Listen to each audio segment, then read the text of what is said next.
राष्ट्र को संसद का नया भवन मिल गया है। दुनिया के सबसे पुराने लोकतंत्र के इस मंदिर के कपाट खुल गए हैं। इसे रिकॉर्ड समय में तैयार किया गया। एक भारत श्रेष्ठ भारत की भावना इस नए मंदिर में दिखाई देती है। लेकिन मौजूदा संसद होने के बावजूद इस नए भवन की आवश्यकता क्यों पड़ी, आइए जानते हैं इस रिपोर्ट में।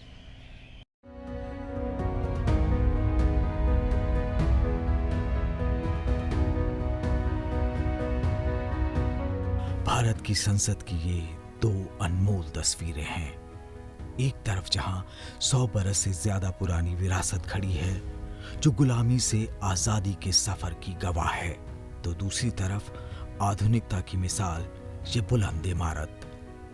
जीवन को प्रासंगिक बनाए रखने में विरासत और आधुनिकता दोनों ही जरूरी हैं, दोनों के मायने हैं। भारतीय लोकतंत्र के लिए आज एक ऐतिहासिक दिन है।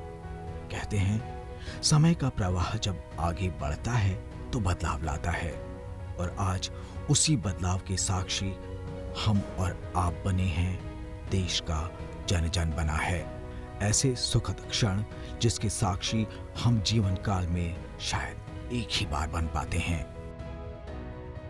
संसद के पुराने भवन में सभी के लिए अपने कार्यों को पूरा करना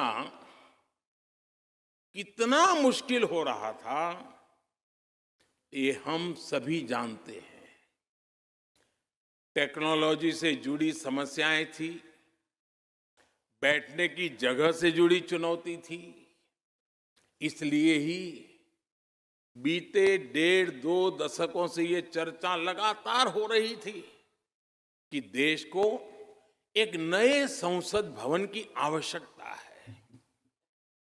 और हमें ये भी देखना होगा कि आने वाले समय में सीटों की संख्या बढ़ेगी, सांसदों की संख्या बढ़ेगी।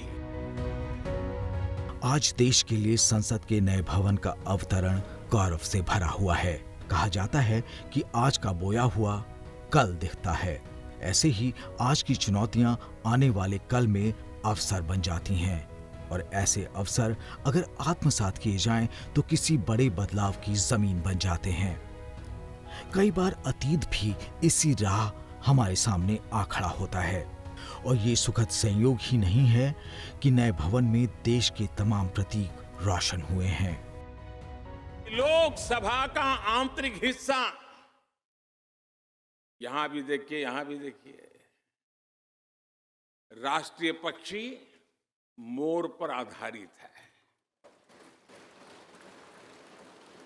राज्यसभा का आंतरिक हिस्सा राष्ट्रीय फूल कमल पर आधारित है। और संसद के प्रांगण में हमारा राष्ट्रीय वृक्ष बरगद भी है।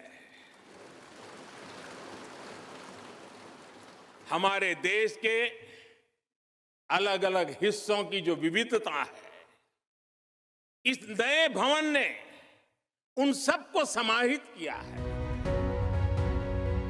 संसद का नया भवन भारतीय मेधा का प्रतिफल है। चाहे वो तकनीक हो, वास्तुकला हो या फिर संसाधन हो, तो संसद के नए भवन के शुभारंभ के साथ ही आजादी के अमृतकाल की नई इबारत भी लिखी जा चुकी है। ब्यूरो रिपोर्ट, संसद टीवी।